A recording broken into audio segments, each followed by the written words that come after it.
But this spring, the one-eyed female only laid one egg.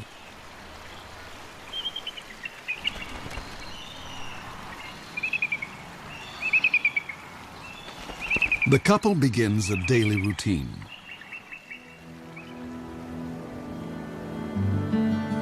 For 5 long weeks, they'll take turns incubating the egg. As winter ebbs, the well-practiced team seems to be headed for success. But spring is a fickle season.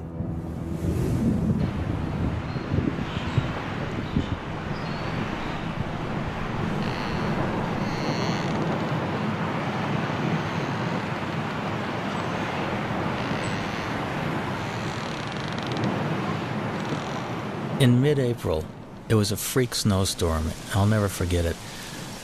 The nest was being blown around by this violent wind. The snow was going absolute horizontal, and it just kept reminding me of what these birds are facing in everyday life.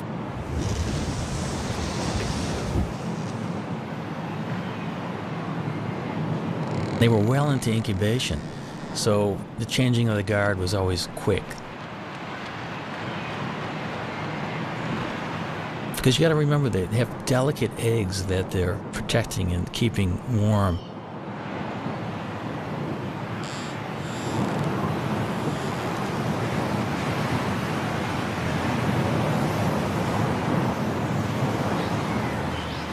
There seemed to be shifts of an hour and a half, where one eagle would sit on the egg while the other was out foraging for food.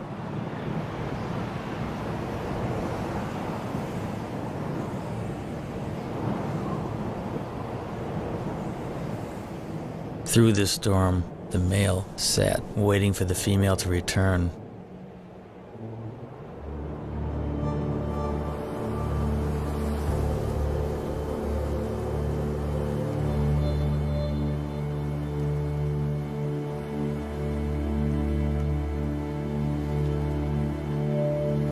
Tragically, something happened to her, we're not sure what.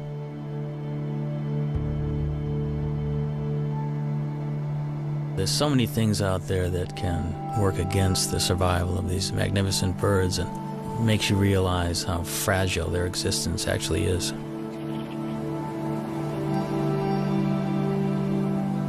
Cold and hungry, the father abandons his egg. Now he has lost almost everything. He may find another mate and start all over again. But until then, he must defend his territory alone.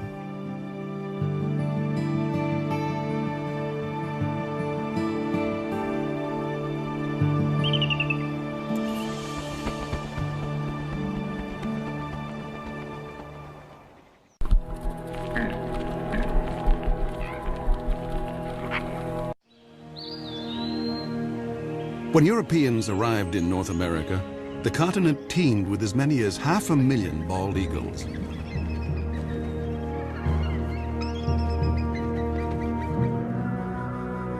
But as settlers advanced, the raptors became targets, and their nesting trees fell to the blade.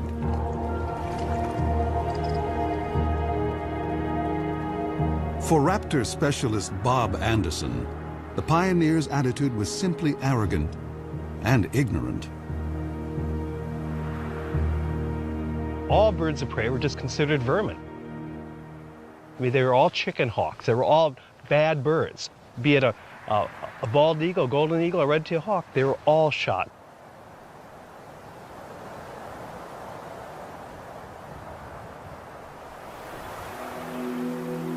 At the start of the 20th century, bald eagles were under siege across the lower 48.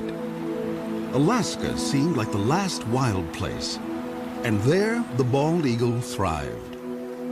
But in 1917, the territory introduced a cash bounty.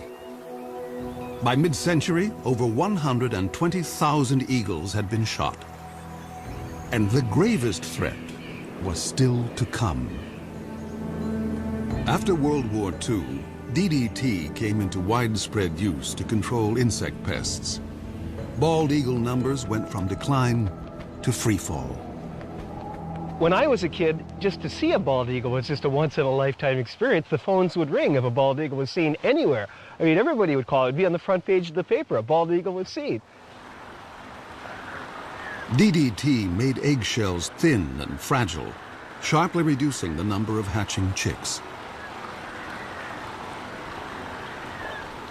The crash was taking place so rapidly, I was just convinced whatever eagle I saw was just going to be a dinosaur. In my lifetime, they were going to be extinct. In the 1960s, just over 400 nesting pairs remained in the continental United States. In the 70s, 2 centuries after embracing an icon of wildness, the U.S. declared the bald eagle endangered. America's symbol of strength had become an emblem of environmental degradation. But America was not about to forsake its troubled symbol. Researchers finally persuaded Congress to take action against DDT. By 1973, general use of the pesticide was banned. Almost immediately, bald eagles started to rebound.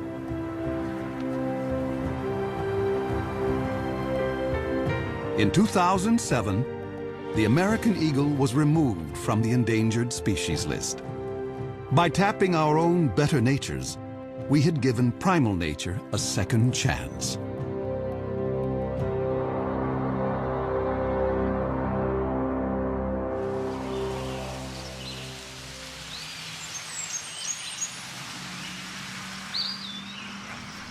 It was late summer and the eagle had left the nest. It was a perfect opportunity to climb the 80 feet up and investigate. Bob and I wanted to have a look to see just what was on the nest.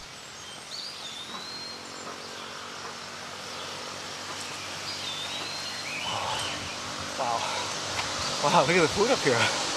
Amazing. Here's a skull of some mammal, the top part of the brain of some mammal. And here we've got the remains of this is a rabbit foot. Here, you see a little bit of the femur. Bones here. And here's a feather, dark feather that almost looks like it might be from a crow, possibly a duck. Bob and Neil decide to look for possible positions to put cameras. Bob is a nest cam expert. The one that we're really hoping to install here in the next week or two are multiple cameras. You know, one on this limb, maybe one on this limb, perhaps one on the other limb, all pointing into this general area, the bowl of the nest.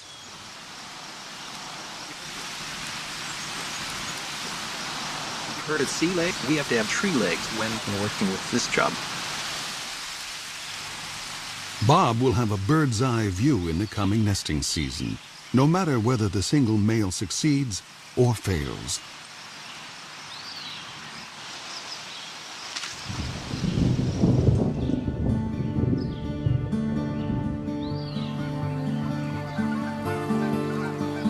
October in the upper Mississippi Valley.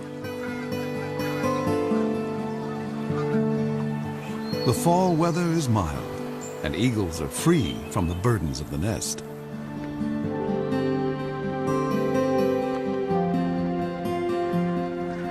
Water birds, soon to depart for warmer havens, are briefly abundant.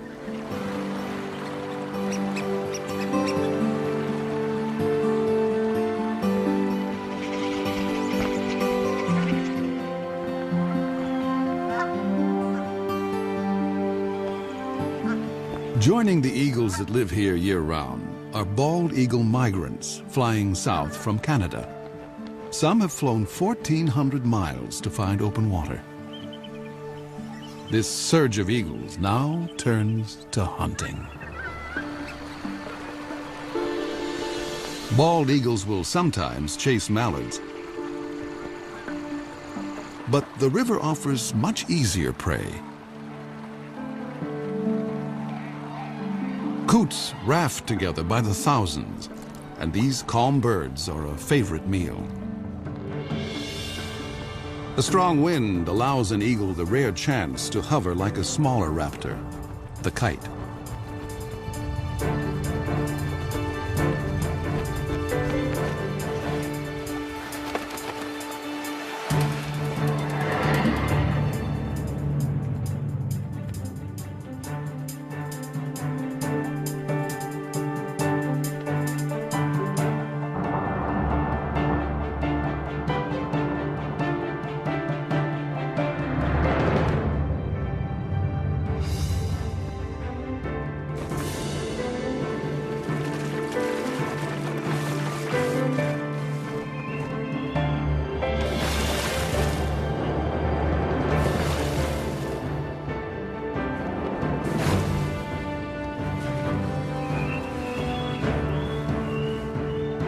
There's more than enough prey for every eagle, but thievery is in their nature. As one hunter lands at a muskrat hut, other eagles immediately try to steal his prize.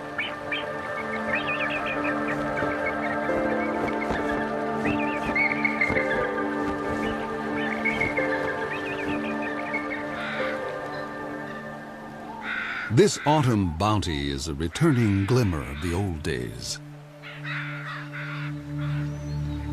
In November, when the eagles are staging on the upper Mississippi, there is one place far to the north that is almost primeval, an untouched wilderness.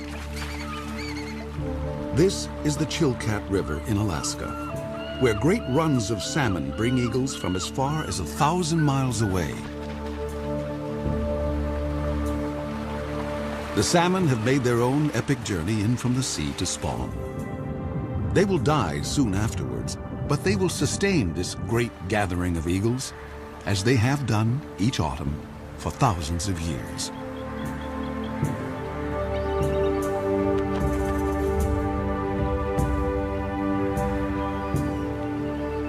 I've always wanted to go to the Chilkat, and it was not a letdown. I have never seen so many eagles in one place. And there can be as many as 2,000 in one small area of the river. It's like going back into time being there.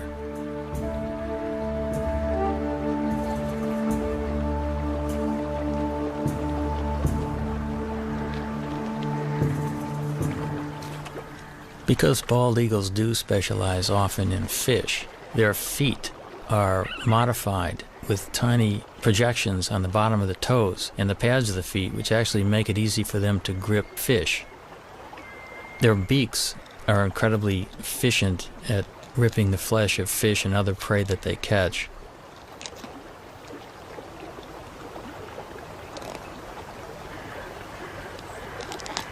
Eagles generally can go fairly long periods without eating. They have what's called a crop, which is an extension of the esophagus, which is a storage bag for food.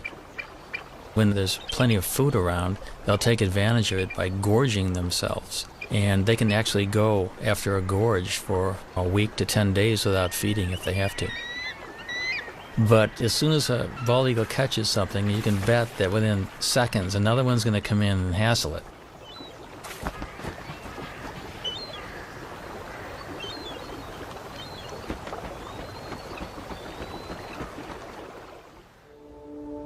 Back along the Mississippi, autumn is on the wane.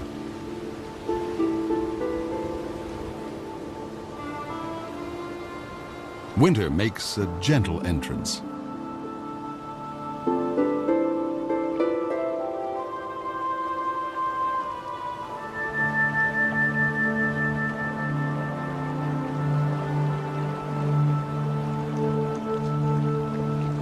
Bald eagles can now walk on the river, although some seem to prefer skating.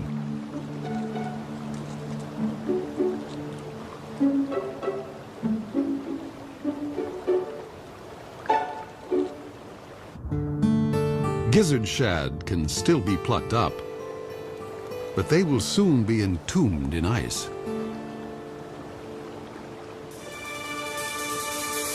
As open water freezes over, an eagle must be ever more precise.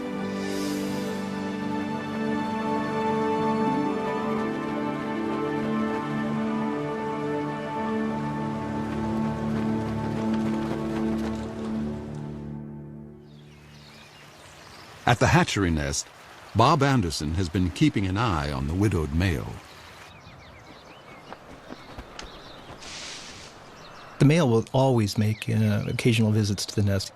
He still maintains the territory. He's working on his nest, adding little trinkets that might make it more attractive.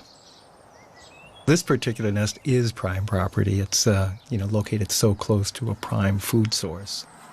And many eagles have been vying to get into the territory. Now that he's alone, an approaching female would be courted.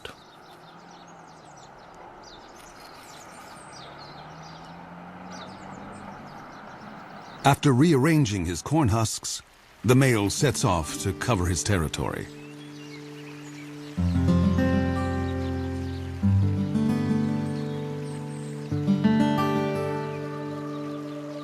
But now, another eagle buzzes the nest.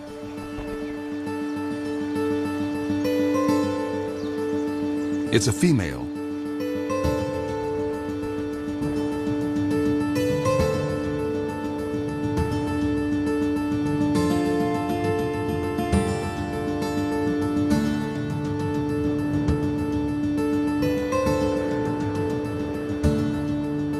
An aerial duet may be a chance for the prospective couple to size up each other's condition.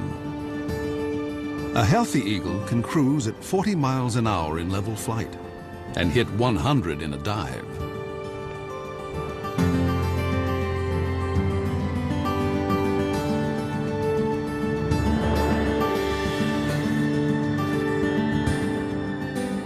After a few minutes with their heads in the clouds, the courtship is over. Romance is a luxury. There's work to be done.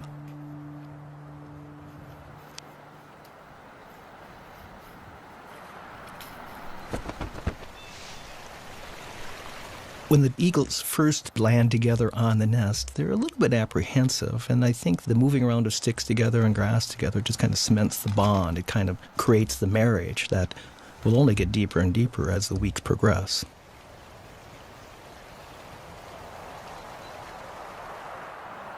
But ironically, in this situation, the male has the final say. Even though she brings a stick and tries to put it in someplace, the male will grab her stick and put it someplace else.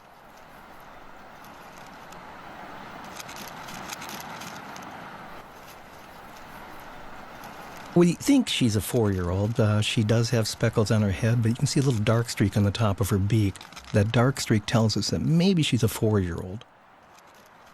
He's got a young bride, probably coming into her first breeding season.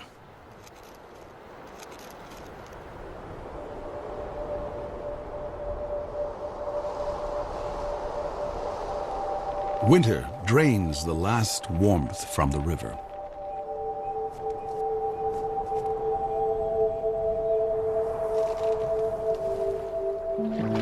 Fresh perils appear for all the creatures along the Mississippi.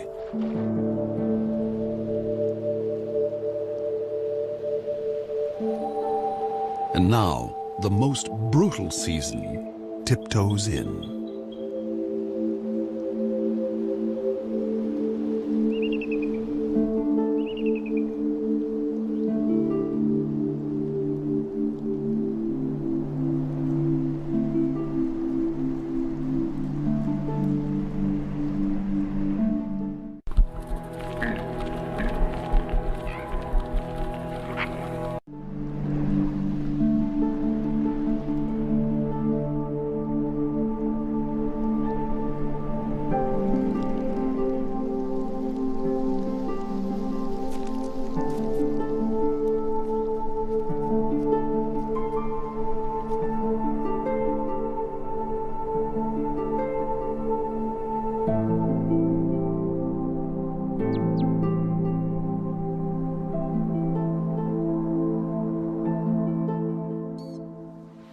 In a workshop beneath the Iowa hatchery nest, Bob Anderson checks on his reality show.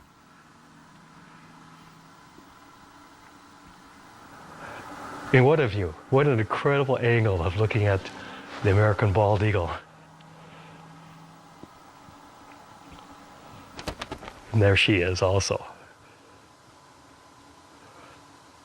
And he's the boss, boy. This is his nest. I mean, he calls the shots. He's in charge of all construction. No matter what she does, he comes back and rearranges it, and 100% of the time.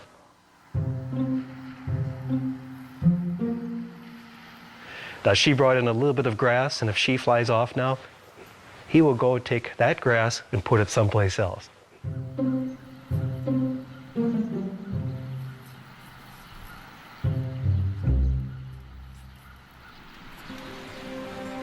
Despite squabbles over decor, the new couple is starting to embrace their common purpose.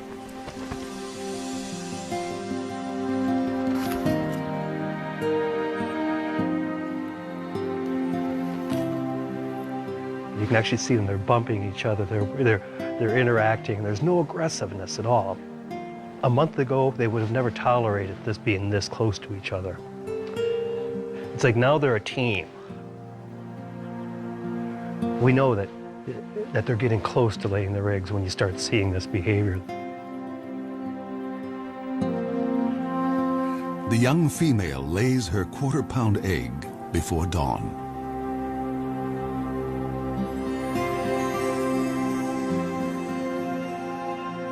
Exposed, an egg can freeze in a minute.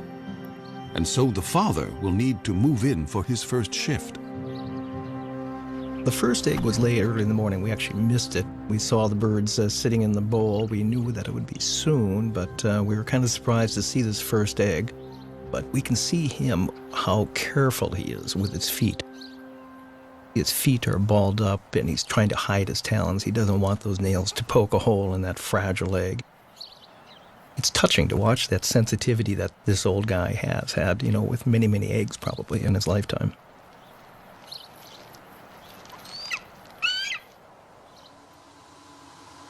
If a second egg is coming, it's due 2 days after the first. Come on, stand up. She looks like she's about ready to stand up. But what do we have? We have 2 eggs. We've got 2 eggs. See this? You can see them both.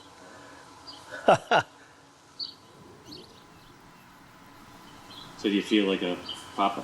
When they hatch, I'll feel like a papa. Yeah. Now we just have to wait 35 days from today to see our first baby. So. If eagles can feel pride or joy, the new parents must be brimming over. They will now work nearly unbroken shifts. But even such an effort can't guarantee that the eggs will hatch safely, especially since they must survive one of the longest incubations of any bird along the upper Mississippi.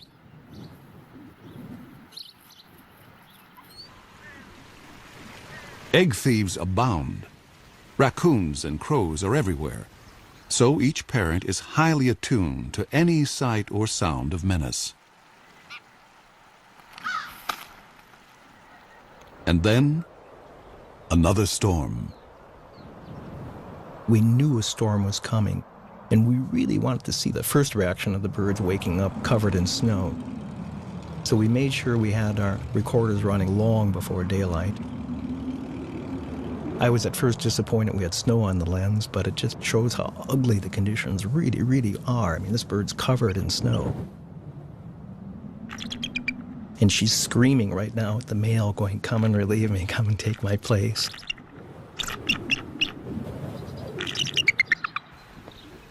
And he does.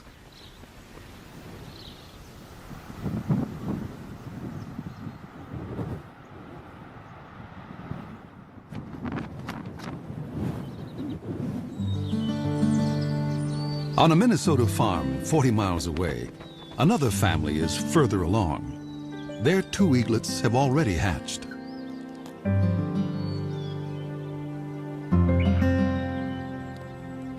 The mother feeds her 4-day-old daughter. The 2-day-old male, hardly able to hold his head up, doesn't seem to be getting a fair share. Although both parents are dedicated, they have a blind spot for one particular peril, one within the family. Sibling rivalry.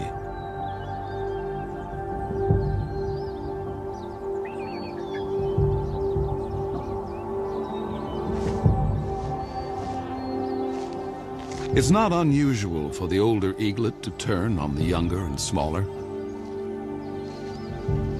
In nature's cold calculation, why share your meals when you can eat more alone?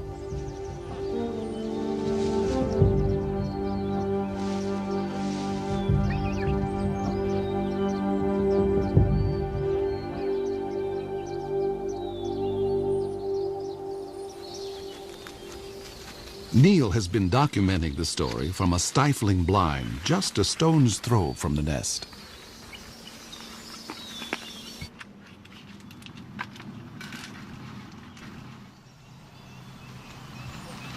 The dynamics of this whole syndrome is that the chick that's beat up becomes weaker and weaker, cowers, is kind of afraid to even stand upright, and the female will always feed the chick that's more robust. And it's called the Cain and Abel syndrome. The feedings go on for about 5 to 8 minutes, sometimes maybe 12 minutes. The bigger chick is getting up to 30 or 40 pieces of food per feeding. The little one would get about 6 to 8 pieces. The last few days we've been worried a lot about whether the younger, smaller chick is going to survive or not. So we got our fingers crossed that little UD, we call him Underdog, is gonna be okay.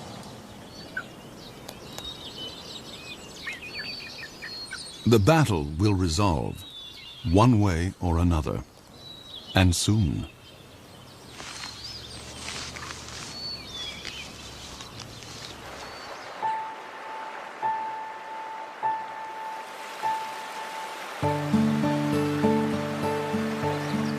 Water flows again at last. Spring has come to the upper Mississippi.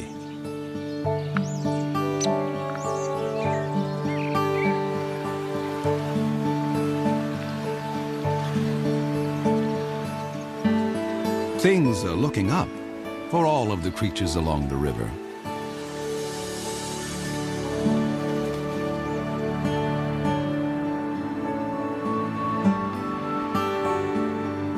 Eagles visiting from Canada now return north to their nesting territories. For year-round residents like the hatchery couple, spring means getting ready for eaglets.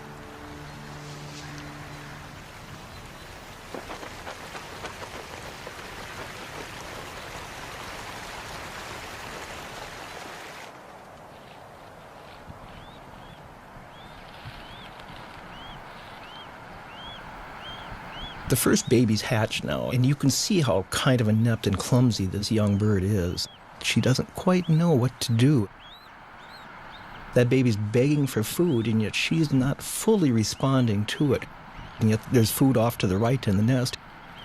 And these first few days were so painful for us. If it wasn't for the male, I don't think the babies would have survived.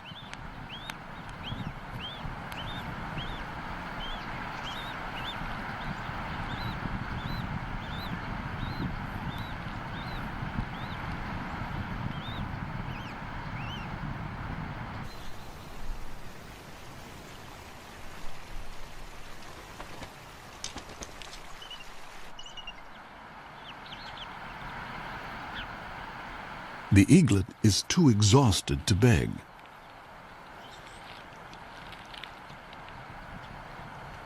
And now the mother starts to feed herself. Parent and young are failing to connect.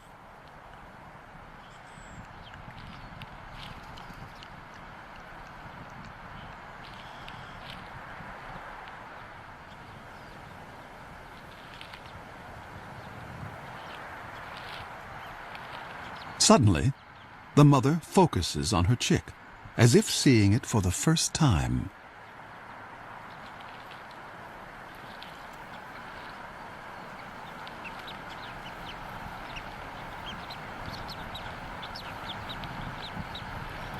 She's just, she doesn't know how to approach it, and she's trying to ball up her feet. She just stepped on the baby there. It's a lot different than a hard egg.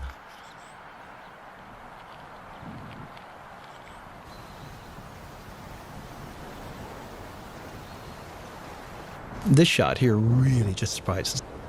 She had her tail facing into the wind.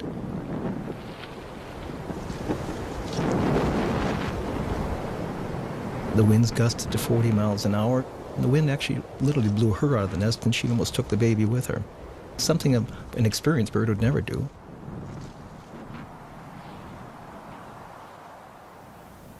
It's been a trying day, and the stakes are only going up.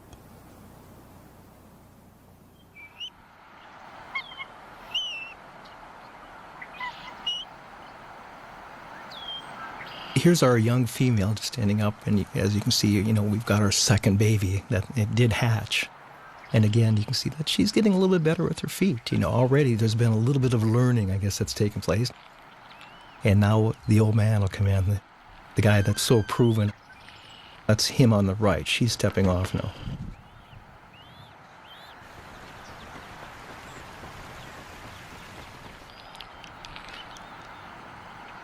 Here's the adult male. He's clearly fed babies before. He just walks in and he'll put the food right in that baby's beak after 1 or 2 tries. He's very experienced. And patient. It will take the eaglet a little practice to actually get something to eat.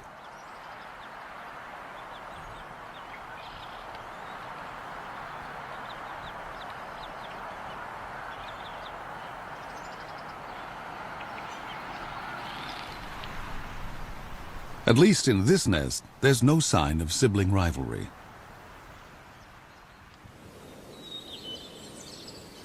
At the Minnesota farm, Neil waits for the outcome of the sibling battle. The sister is alive and sassy, but what about Underdog?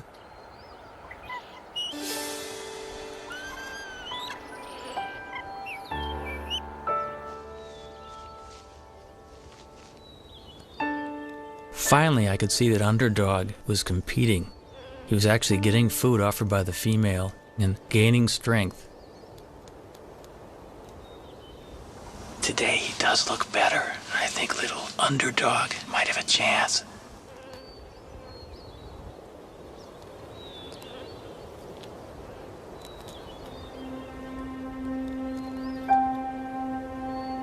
Once the eaglets were 6 to 7 weeks old, the Cain and Abel syndrome was long past, and they were both healthy and vigorous.